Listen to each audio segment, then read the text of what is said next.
प्रासंगिक विषय पर बात करने के लिए आया है मुख्य नायक। इसलिए पहले अभिवादन स्वीकार कीजिए बालकृष्ण बाविस्कर का, क्योंकि जो प्रासंगिकता इस बात की है कि मध्य प्रदेश में नवाचार हुआ है और मध्य प्रदेश के नए मुख्यमंत्री ने शपथ ली है डॉक्टर मोहन यादव के रूप में, और मोहन यादव की कैबिनेट ने पहला ही फैसला ले लिया है उसी तिथि को, जिस तिथि को उन्होंने शपथ ली।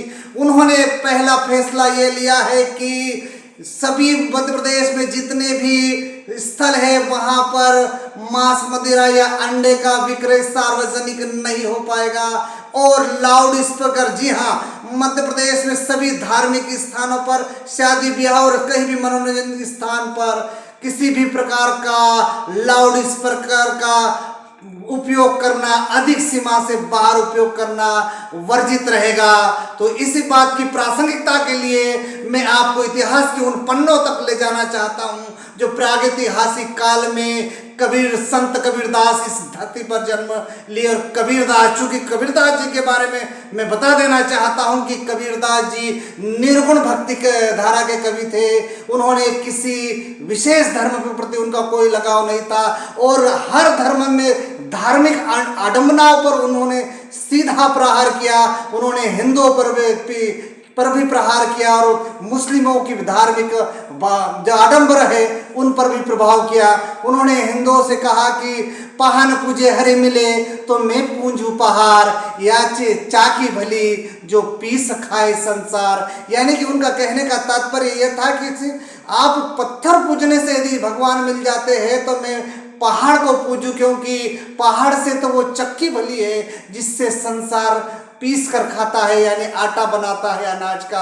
उसी प्रकार उन्होंने मुस्लिम आडंबर जो है उस संदर्भ में भी कहा। उन्होंने कहा कि कांकर पाथर जोरी के मस्जिद लिए बनाए, ताचड़ी मुल्ला बांग दे क्या बहरा बहा खुदाए। इस प्रकार मुस्लिमों पर भी उन्होंने तीखा प्रहार किया और कबीरदास जी इसी के लिए जाने जाते हैं। उन्होंने किसी भी धार्मिक आडंबर का किसी भी प्रकार से कोई समर्थन नहीं किया, यानी कि कबीरदास जी इस देश के पहले वैज्ञानिक थे और इस प्रकार की भावना को कबीरदास ने जन जन तक पहुंचाने का प्रयास किया था।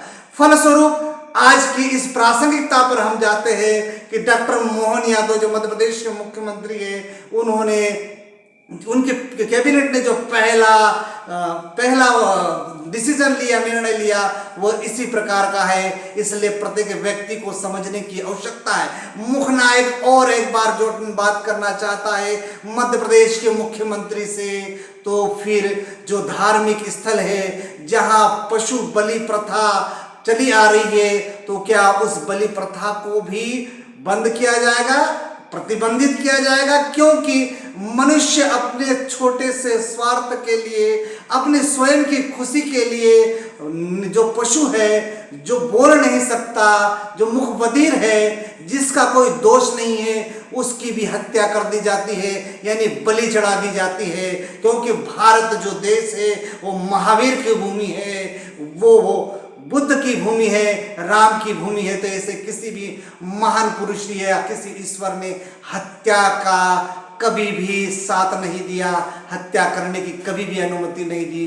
तो क्या इस प्रकार की हत्या पर भी प्रतिबंध लगाएगा सरकार? नमस्कार।